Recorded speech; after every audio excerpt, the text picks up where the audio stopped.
Binijiet b'wirt storiku jirrappreżentaw it-tipoloġija arkitettonika ta' Malta u reġjun tal-Mediterran.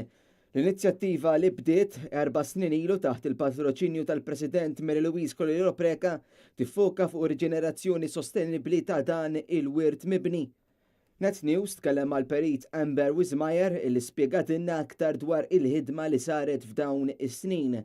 Il-findings jiffukaw ħafna fuq edukazzjoni, ġifir kif nistgħu niddisseminaw l-informazzjoni li ġbarna f'dawn l-aħħar 4 snin u we raise the awareness of the public, the professionals and all other stakeholders. Il-findings jiffukaw ukoll fuq policy, ġifir kif nistgħu forsi imbiddu daqsxejn il-policy framework li għandna llum biex l-affarijiet jimxu aħjar.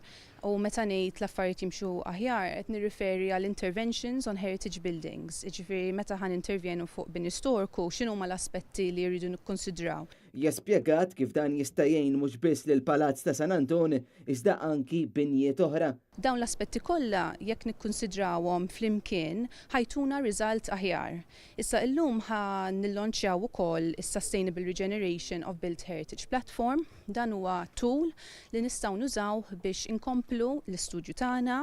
Il-konklużjonijiet ta' dan l-istudju fuq il-Palazz ta' San Anton iħejju wkoll pjattaforma għal studji ta' binjiet oħra b'wirt li huma mxerdin f'kull rokna ta' pajjiżna.